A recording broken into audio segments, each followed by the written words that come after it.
तो क्वेश्चन क्या है, Gautam took a loan of some money from a cooperative bank for opening a poultry farm at the rate of simple interest of 12% per annum. Every month he has to repay 378 as a interest. Okay, तो यहां तक question क्या समझ में आया कि Gautam bank से कुछ पैसा ले रहा है, ठीक है। कितना पैसा ये अभी तक क्लियर नहीं है। और क्या बोल रहा है, कोऑपरेटिव बैंक से ले रहा है। किस लिए ले रहा है, देखो फार्म सेटअप करने के लिए, poultry farm. Poultry farm means आपको पता है जहां पे मुर्गी वगैरह पाला जाता है तो उसको क्या बोलते हैं, पोल्ट्री फार्म। तो पोल्ट्री फार्म के सेटअप के लिए वो बैंक से लोन ले रहा है, ऑफकोर्स समझ में आ गया।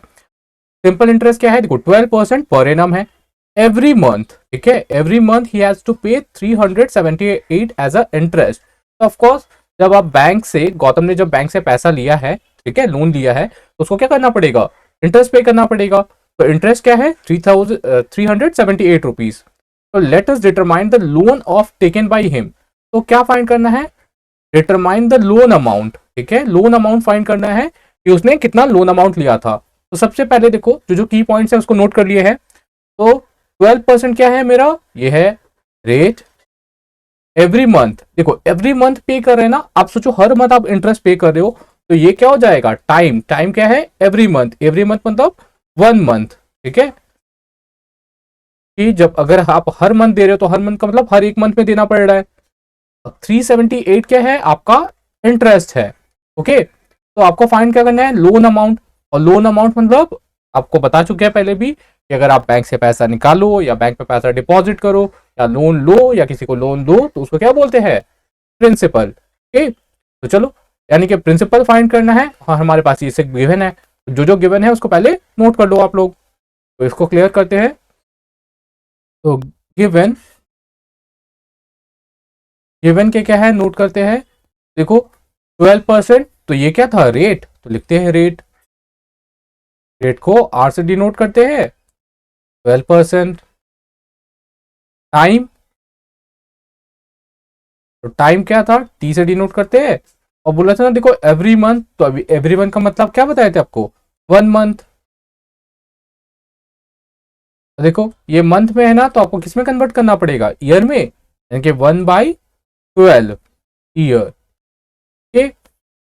और क्या गिवन है, इंटरेस्ट गिवन है, वो भी लिख लेते हैं। इंटरेस्ट, इंटरेस्ट को आई से डिनोट करते हैं और वो क्या है, 378 रुपीज, ठीक है। पॉइंट प्रिंसिपल करना है तो प्रिंसिपल का फॉर्मूला लगाते हैं और कैलकुलेट करते हैं। Therefore, प्रिंसिपल, प्रिंसिपल को किससे डिनोट करते हैं, पी से। और प्रिंसिपल का फॉर्मूला आपको क्या बताए थे हम, देखो I into 100 by E into are.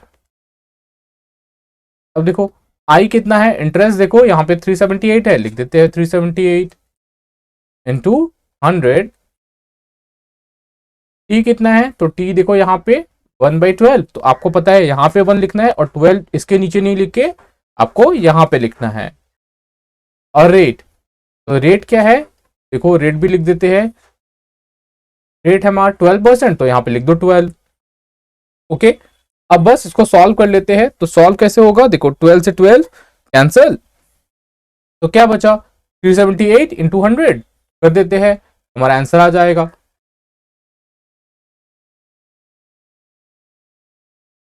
तो 378 में 100 का मल्टीप्लाई करेंगे तो क्या आएगा, 37800। और यही क्या था, लोन अमाउंट जो उसने बैंक से लिया था। जरूर लिखना है, स्टेटमेंट क्या होगा, therefore loan amount, loan amount को ही हम लोग क्या बोलते हैं, प्रिंसिपल बोलते हैं ना। तो लोन अमाउंट क्या हो जाएगा, 37,800। तो अब हम लोग को भी पता चल गया कि उसने क्या किया था, 37,800 लोन लिया था, जिसके लिए उसको क्या 378 रुपीज हर मंथ इंटरेस्ट पे करना पड़ रहा था, ओके। चलो नेक्स्ट क्वेश्चन पे मूव करते हैं।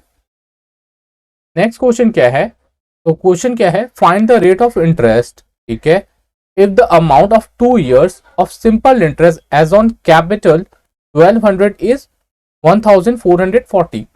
यानी कि हम लोगों को रेट फाइंड करना है, ओके। रेट फाइंड करना है, क्या क्या गिवन है, टाइम गिवन है 2 years, और क्या गिवन है, कैपिटल, कैपिटल को हम लोग क्या बोलते हैं, कैपिटल यानी कि हमारा प्रिंसिपल हो जाएगा, ओके। और अमाउंट गिवन है, अमाउंट है 1440। तो आप रेट कैलकुलेट करो और बताओ क्या आएगा। चलो आपको एक हिंट दे देते हैं। तो आपको पहले रेट कैलकुलेट करने के लिए ना, आपको रेट का फॉर्मूला क्या होता है, I into 100 by T into T. तो देखो प्रिंसिपल मेरे पास है, टाइम मेरे पास है, लेकिन इंटरेस्ट नहीं है, तो इंटरेस्ट कहां से आएगा, इससे इसको माइनस करने पे। अब अमाउंट में से प्रिंसिपल माइनस करोगे तो क्या आएगा, 240। ठीक है, तो आप बस पुट करो, रेट कैलकुलेट करके बताओ कि आपका आंसर क्या आ रहा है। ठीक है, आप लोग कमेंट करना। चलो मिलते हैं नेक्स्ट क्लास पे, तब तक के लिए बाय एंड टेक केयर।